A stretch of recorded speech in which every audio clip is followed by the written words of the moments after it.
हाँ भाई, शुरू किया जाए। तो कल हमारे आपके बीच में चर्चाएं क्या हो रही थी, नर्वस सिस्टम के बारे में बात कर रहे थे। कैसे नर्व में इम्पल्स का कंडक्शन होता है, इस बारे में हम बातचीत कर रहे थे। मैंने बताया था कि जब नर्व में इम्पल्स का कंडक्शन नहीं होता है तब बाहर की तरफ पॉजिटिव चार्ज होता है और अंदर की तरफ निगेटिव चार्ज होता है। ऐसी नर्व को क्या कहते हैं? पोलराइज्ड नर्व कहते हैं। और ये भी मैंने बताया था कि नर्व के अंदर जो फ्लूइड भरा होता है उसे क्या कहते हैं? एक्सोप्लाज्म कहते हैं। एक्सोप्लाज्म के अंदर पोटेशियम आयन की कंसंट्रेशन ज्यादा होती है और नर्व सेल के बाहर की तरफ सोडियम आयन की कंसंट्रेशन ज्यादा होती है। क्यों? क्योंकि पोटेशियम के लिए परमेबिलिटी ज्यादा होती है और सोडियम के लिए परमेबिलिटी कम होती है। जब नर्व में इम्पल्स का कंडक्शन नहीं होता है तो नर्व की इस कंडीशन को क्या कहते हैं? रेस्टिंग पोटेंशियल कहते हैं। और एक बात तुम्हें याद रखना है, रेस्टिंग पोटेंशियल के समय मतलब पोलराइज्ड नर्व में, मतलब जब नर्व में इम्पल्स का कंडक्शन नहीं होता है तब सोडियम पोटेशियम पंप ऑपरेट होता है। और जब सोडियम पोटेशियम पंप ऑपरेट होता है तो 3 सोडियम आयन एक्सोप्लाज्म से बाहर निकलते हैं और 2 पोटेशियम आयन बाहर से एक्सोप्लाज्म के अंदर आते हैं। तो रेस्टिंग पोटेंशियल को मेंटेन बनाए रखने का काम कौन करता है? सोडियम पोटेशियम पंप करता है। और जैसे ही नर्व में इम्पल्स स्टिमुलाई हम देते हैं तुरंत क्या होता है? सोडियम पोटेशियम पंप ऑपरेट होना बंद हो जाता है। जब सोडियम पोटेशियम पंप ऑपरेट होना बंद हो जाता है तो बहुत कम समय के लिए सोडियम आयन की परमेबिलिटी बढ़ जाती है। तो सोडियम आयन अंदर आते हैं एक्सोप्लाज्म में और पोटेशियम आयन बाहर निकलते हैं। तो नर्व में क्या होते हैं? चार्ज रिवर्स हो जाते हैं। बाहर की तरफ निगेटिव चार्ज हो जाता है और अंदर की तरफ पॉजिटिव चार्ज हो जाता है। ऐसी नर्व को क्या कहते हैं? डीपोलराइज्ड नर्व कहते हैं और इम्पल्स का कंडक्शन प्रारंभ हो जाता है। इस प्रकार से नर्व में लगातार इम्पल्स आगे की तरफ बढ़ता रहता है। कल मैंने तुम्हें बताया था जब नर्व में इम्पल्स का कंडक्शन होता है तो ऐसी नर्व को क्या कहते हैं? नर्व की इस कंडीशन को क्या कहते हैं? एक्टिव पोटेंशियल कहते हैं। और ऐसी नर्व को क्या कहते हैं? डीपोलराइज्ड नर्व कहते हैं। पीछे से नर्व अपनी पुरानी स्थिति में वापस आती रहती है। जब डीपोलराइज्ड नर्व पोलराइज्ड नर्व में कन्वर्ट होती है तब उसे क्या कहते हैं? रीपोलराइज्ड नर्व कहते हैं। तो एक नर्व में इम्पल्स का कंडक्शन हो रहा है। मैंने ये भी तुम्हें बताया है कि मैमल्स में नर्व में इम्पल्स के कंडक्शन की स्पीड क्या होती है? 120 मीटर पर सेकेंड होती है। एक बात और तुम्हें याद रखना है कि थिकर डायमीटर वाली नर्व में इम्पल्स का कंडक्शन फास्ट होता है और थिनर में स्लो स्पीड से होता है। मतलब जिस नर्व का डायमीटर ज्यादा होता है उसमें इम्पल्स का कंडक्शन फास्ट होता है और जिस नर्व का डायमीटर कम होता है उसमें इम्पल्स का कंडक्शन स्लो स्पीड से होता है। तो ये सारी बातें कल हो चुकी थी। आज हम बताने जा रहे हैं साइनेप्स।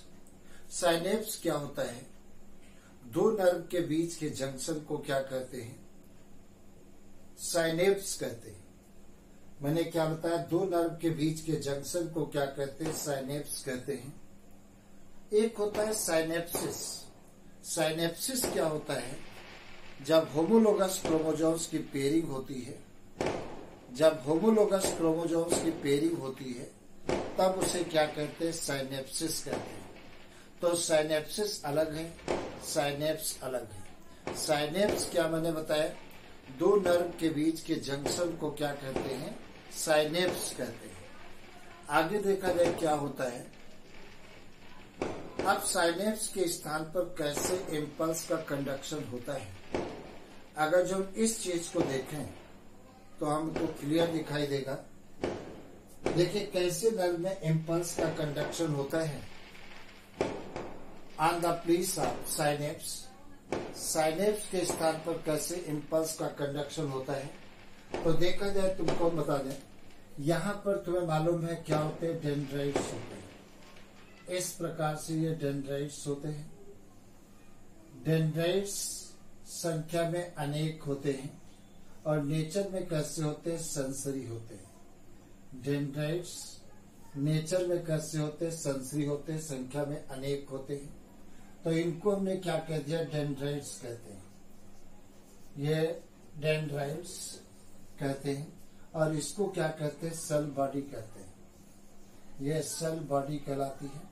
इसमें क्या होता है, एक न्यूक्लियस होता है, साइटोप्लाज्म होते हैं और निसल्स ग्रेन्यूल होते हैं। साइटोप्लाज्म से एक मोटा फाइबर निकलता है। इस मोटे फाइबर्स को क्या कहते हैं, एक्जान कहते हैं। क्या कहेंगे, एक्जान कहते हैं। तो ये क्या कहलाता है, एक्जॉन कहलाता है। यहाँ पर मैंने बताया एक्जान का अंतिम सिरा इस प्रकार से ब्रांच होता है। जो ब्रांच होता है, इन ब्रांचों को क्या कहते हैं, टीलोडेंड्रिया कहते हैं। यह टीलोडेंड्रिया कहलाती है, डेंड्रिया कहलाती है, डेंड्रिया। अब टीलोडेंड्रिया के अंतिम सिरे पर क्या पाए जाते हैं, इस प्रकार से साइनेप्टिक नोड पाए जाते हैं। इस प्रकार से ये साइनेप्टिक नोड पाए जाते हैं। तो इनको हमने क्या कह दिया, साइनेप्टिक नोड कह दिया। ये साइनेप्टिक नोड कहलाते हैं, साइनेप्टिक नोड कहलाते हैं। और साइनेप्टिक नोड के अंदर अब एक चीज और तुम्हें बताएं, ये जो मेम्ब्रेन होती है, इस प्रकार से ये जो मेम्ब्रेन है, इस मेम्ब्रेन को क्या कहते हैं, प्री साइनेप्टिक मेम्ब्रेन कहते हैं। तो ये मेम्ब्रेन मैंने बना दिया, प्री साइनेप्टिक मेम्ब्रेन बना दिया। प्री साइनेप्टिक मेम्ब्रेन मैंने बना दिया, मेम्ब्रेन मैंने बना दिया। अब देखा जाए क्या होता है। अब ये वाली मेम्ब्रेन क्या होती है, अब ये तो यहां पर एक चीज और, साइनेप्टिक नोड के अंदर इस प्रकार से क्या पाई जाती है, साइनेप्टिक वेसल्स पाई जाती है। इस प्रकार से साइनेप्टिक वेसल्स पाई जाती है। और साइनेप्टिक वेसल्स के अंदर न्यूरोट्रांसमीटर एसिटिल कोलिन भरा होता है। तो इन्हें क्या कहते हैं, ये कहलाती है साइनेप्टिक वेसल्स कहलाती है, साइनेप्टिक वेसल्स कहलाती है। अब देखा जाए क्या होता है। दूसरी मेम्ब्रेन होती है इस प्रकार से, यहां पर ये दूसरी मेम्ब्रेन होती है। इस मेम्ब्रेन को क्या कहते हैं, पोस्ट साइनेप्टिक मेम्ब्रेन कहते हैं। इस प्रकार से ये मेम्ब्रेन, ये दूसरी नर्व है, इसे क्या कहते हैं, पोस्ट साइनेप्टिक मेम्ब्रेन कहते हैं। इस प्रकार से ये डेंड्राइट सेक्सुअल में होता है, दूसरी नर्व सेल का। तो इसे क्या कहते हैं, पोस्ट साइनेप्टिक मेम्ब्रेन कहते हैं। तो ये मैंने बना दिया पोस्ट साइनेप्टिक मेम्ब्रेन। ये पोस्ट साइनेप्टिक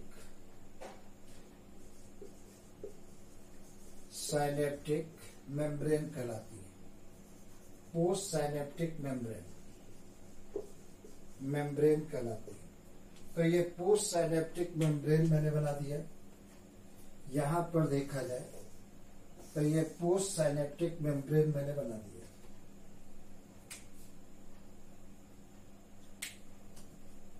ये पोस्ट साइनेप्टिक मेम्ब्रेन हमने बना दिया। ये post synaptic membrane, post synaptic membrane के ऊपर यहां पर क्या पाए जाते हैं, रिसेप्टर्स पाए जाते हैं। इस प्रकार से ये रिसेप्टर्स पाए जाते हैं। ये क्या पाए जाते हैं, रिसेप्टर्स पाए जाते हैं। इस प्रकार से ये रिसेप्टर्स पाए जाते हैं।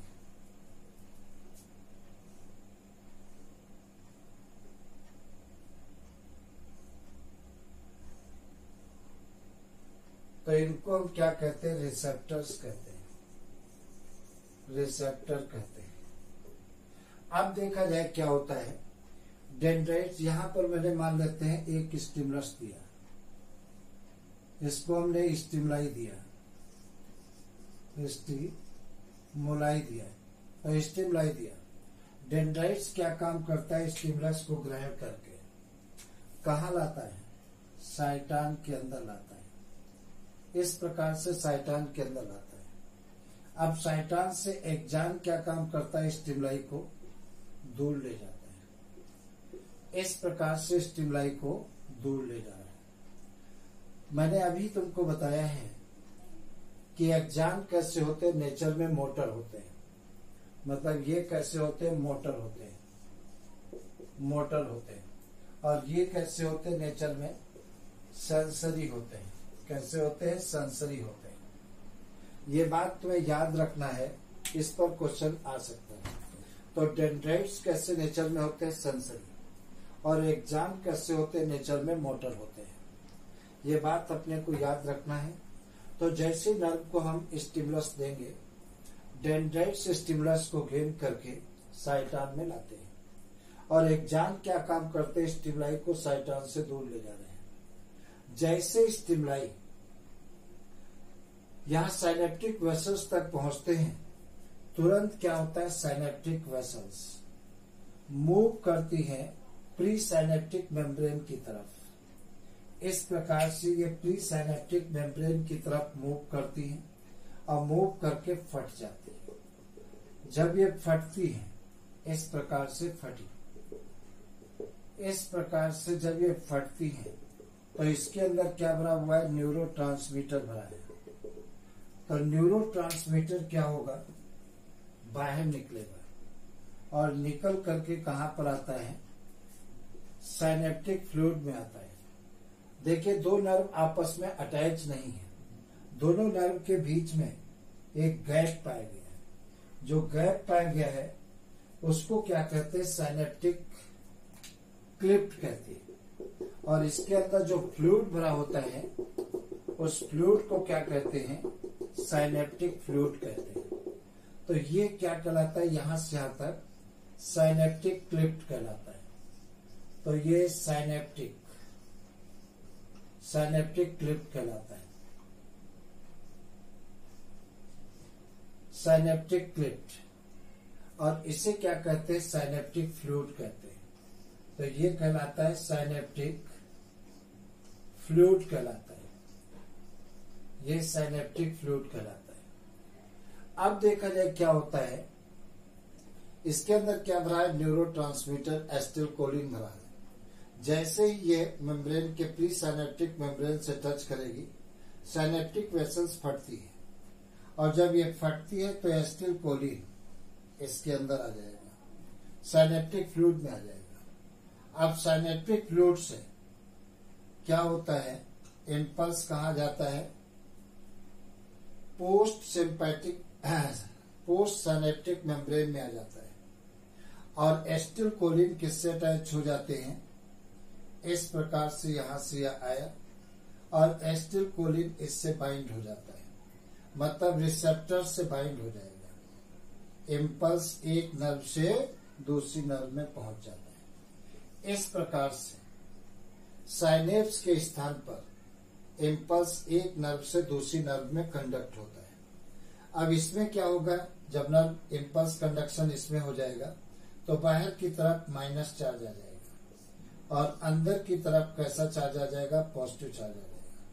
मतलब नर्व कैसी हो जाएगी? पोलराइज हो जाएगी। इधर भी क्या होगा? बाहर की तरफ माइनस चार्ज आ जाएगा, क्योंकि इम्पल्स का कंडक्शन स्टार्ट हो गया है। और जब नर्व में इम्पल्स का कंडक्शन स्टार्ट होता है तो उसे क्या कहते हैं? पोलराइज नर्व कहते हैं। तो इसके अंदर भरा क्या है? न्यूरोट्रांसमीटर भरा होता है। ये न्यूरोट्रांसमीटर भरा होता है, न्यूरोट्रांसमीटर भरा होता है। और एक्चुअल न्यूरोट्रांसमीटर कौन सा होता है? एसिटिलकोलिन होता है। एसिटिलकोलिन ही एक नर्व से इम्पल्स को दूसरी नर्व में भेजता है। तो इस प्रकार से साइनेप्स के स्थान पर इम्पल्स का कंडक्शन होता है। ये बात अपने को ध्यान रखना है। तो देखा जाए, मैंने तुम्हें क्या बताया, फिर से सुनिए। ये एक्चुअल में क्या होते हैं, ये डेंड्राइट्स है। ये क्या है, ये डेंड्राइट्स। तो देखा जाए, मैंने तुम्हें क्या बताया, एक नर्व ये है और दूसरी नर्व ये है। तो दो नर्व के बीच के जंक्शन को क्या कहते हैं, साइनेप्स कहते हैं। तो साइनेप्स अलग है और साइनेप्सिस अलग है। साइनेप्स में मैंने क्या बताया, दो नर्व के बीच के जंक्शन को क्या कहते हैं, साइनेप्स कहते हैं। और साइनेप्सिस क्या होता है, होमोलोगस क्रोमोसोम्स की पेयरिंग होती है, समजात गुणसूत्रों की पेयरिंग होती है। तो तुम्हें याद रखना है, साइनेप्स अलग है और साइनेप्सिस अलग है। आगे देखा जाए क्या होता है, सुनिए भाई।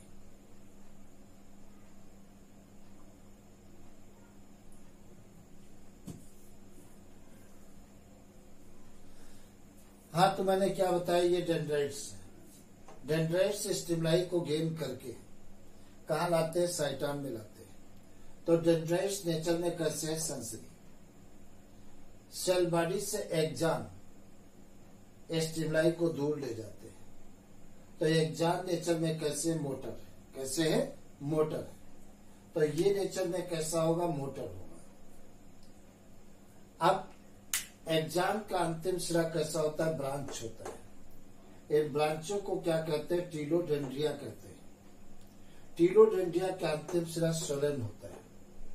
सोलेन पोर्शन को क्या कहते हैं, साइनेप्टिक नोब कहते हैं। साइनेप्टिक नोब के अंदर साइनेप्टिक वेसल्स पाई जाती है। साइनेप्टिक वेसल्स के अंदर न्यूरोट्रांसमीटर भरा होता है। कौन सा न्यूरोट्रांसमीटर, एसिटिल कोलिन भरा होता है। अब जब इम्पल्स यहां तक आएगा, जैसे साइनेप्टिक वेसल्स में पहुंचेगा, साइनेप्टिक वेसल्स मूव करके प्री साइनेप्टिक मेम्ब्रेन के पास आ जाती है और फट जाती है। यहां पर दोनों नर्व के बीच में देखो गैप पाया गया है। जो गैप पाया जाता है उसे साइनेप्टिक क्लिफ्ट कहते हैं। और इस गैप में जो फ्लूइड भरा होता है उसे साइनेप्टिक फ्लूइड कहते हैं। क्या कहते हैं, साइनेप्टिक फ्लूइड कहते हैं। न्यूरोट्रांसमीटर एसिटिलकोलिन क्या काम करता है, इम्पल्स को एक नर्व से दूसरी नर्व में ट्रांसमिट कर देता है। दूसरी नर्व जो है उसकी मेम्ब्रेन को क्या कहते हैं, पोस्ट साइनेप्टिक मेम्ब्रेन कहते हैं। और पोस्ट साइनेप्टिक मेम्ब्रेन पर क्या पाए जाते हैं, रिसेप्टर्स पाए जाते हैं। तो यहां से इम्पल्स यहां पर आ गया। इस प्रकार से एक नर्व से इम्पल्स दूसरी नर्व में पहुंच गया। इस प्रकार से साइनेप्स के स्थान पर इम्पल्स का ट्रांसमिशन होता है। साइनेप्स देखिए दो प्रकार के होते हैं। एक तो होता है इलेक्ट्रिकल साइनेप्स और दूसरा होता है केमिकल साइनेप्स। इलेक्ट्रिकल साइनेप्स क्या होते हैं, साइनेप्स के स्थान पर दोनों नर्व आपस में अटैच होती है, ऐसे जुड़ी होती है। दोनों के बीच बिल्कुल गैप नहीं होता है। जैसे एक नर्व में इम्पल्स का कंडक्शन होता है लगातार, वैसे ही साइनेप्स में भी लगातार एक नर्व से दूसरी नर्व में इम्पल्स पहुंच जाएगा, क्योंकि साइनेप्स के स्थान पर दोनों नर्व आपस में टच है। इलेक्ट्रिकल साइनेप्स में इम्पल्स की स्पीड बहुत फास्ट होती है। अपनी बॉडी के अंदर इलेक्ट्रिकल साइनेप्स रेयर पाए जाते हैं, बहुत कम पाए जाते हैं। और केमिकल साइनेप्स में क्या होता है, दो नर्व आपस में टच नहीं करती, दो नर्व के बीच गैप होता है और उस गैप को क्या कर रहे हैं, साइनेप्टिक क्लिफ्ट। और गैप में जो फ्लूइड भरा होता है उसे साइनेप्टिक फ्लूइड कहते हैं। इसमें एक नर्व से दूसरी नर्व में इम्पल्स को कंडक्ट कौन कराता है, न्यूरोट्रांसमीटर एसिटिलकोलिन कराता है। कौन कराता है, न्यूरोट्रांसमीटर एसिटिलकोलिन कराता है। तो अपनी बॉडी के अंदर मेजॉरिटी ऑफ साइनेप्स कैसे हैं, केमिकल साइनेप्स होते हैं। इलेक्ट्रिकल साइनेप्स रेयर होते हैं। ये बात तुम्हें याद रखना है। तो साइनेप्स कितने टाइप के होते हैं, 2 टाइप के होते हैं। एक कौन सा है, इलेक्ट्रिकल साइनेप्स। इसमें इम्पल्स की स्पीड बहुत फास्ट होती है और ये बॉडी के अंदर ह्यूमन बॉडी में रेयर पाए जाते हैं। और दूसरे केमिकल साइनेप्स होते हैं। इसमें इम्पल्स की स्पीड स्लो होती है, धीमी होती है, और दो नर्व आपस में टच नहीं करती। दो नर्व के बीच में क्या पाया जाता है? गैप पाया जाता है। और एक नर्व से दूसरी नर्व में इम्पल्स को कौन पहुंचाता है? न्यूरोट्रांसमीटर एसिटिलकोलिन पहुंचाता है। ये बातें तुम्हें याद रखना है। इस प्रकार से इम्पल्स ट्रांसमिट होता है एक नर्व से दूसरी नर्व में। तो ये केमिकल साइनेप्स मैंने बताया, तो ये केमिकल साइनेप्स है।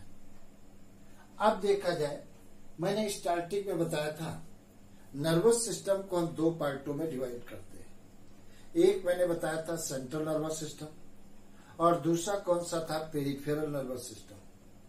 हम सेंट्रल नर्वस सिस्टम की बात करने जा रहे हैं।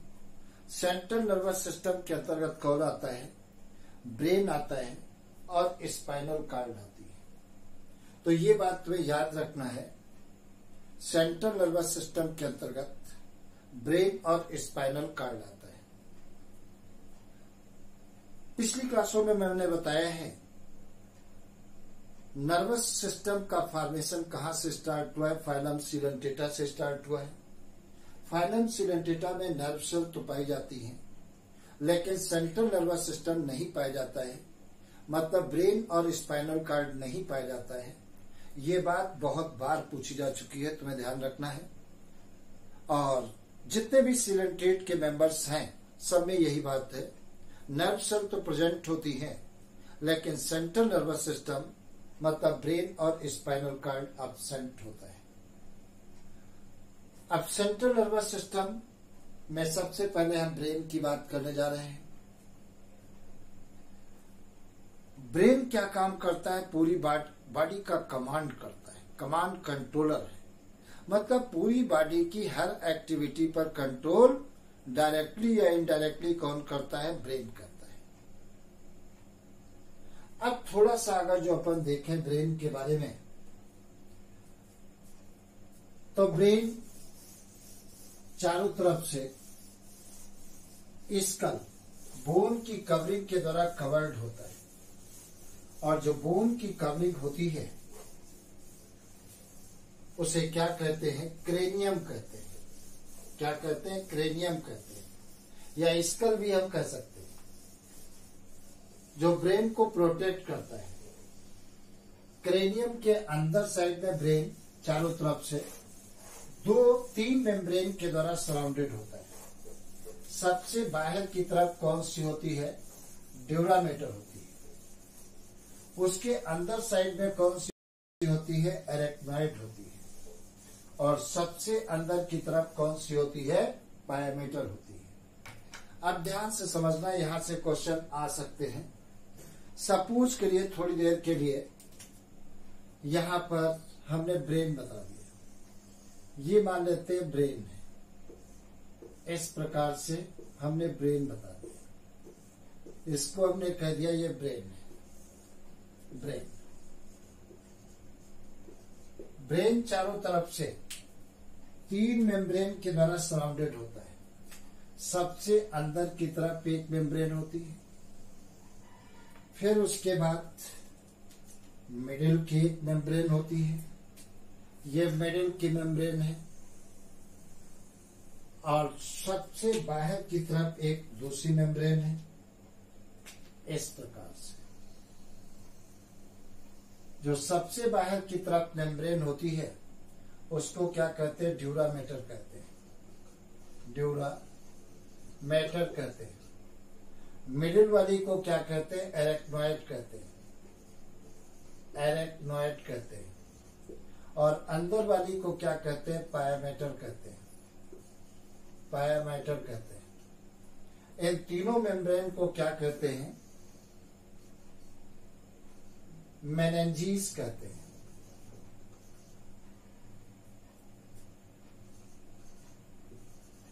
मेनिंजेस कहते हैं। अब देखा जाए क्या होता है, ड्यूरामेटर काफी हार्ड होती है, थिक होती है। एरेक्नॉइड मेम्ब्रेन काफी पतली होती है। और तीनों को एक साथ क्या कहते हैं, मेनिंजेस कहते हैं। और सबसे बाहर की तरफ क्या होता है, इस प्रकार से हड्डियों की कवरिंग होती है, ये बोन की कवरिंग होती है। इसे क्या कहते हैं, क्रेनियम कहते हैं, क्रेनियम कहा जाता है। ये सब ब्रेन को क्या करती है, प्रोटेक्ट करती है, तो इसे क्या कहते हैं, क्रेनियम, क्रेनियम कहते हैं, या स्कल, स्कल कहते हैं। तो इस प्रकार से ब्रेन जो है हमारा प्रोटेक्ट रहता है। इसके आगे की चर्चा नेक्स्ट क्लास में करेंगे। इतना बढ़िया लगातार अच्छे से तैयार करें। Best of luck.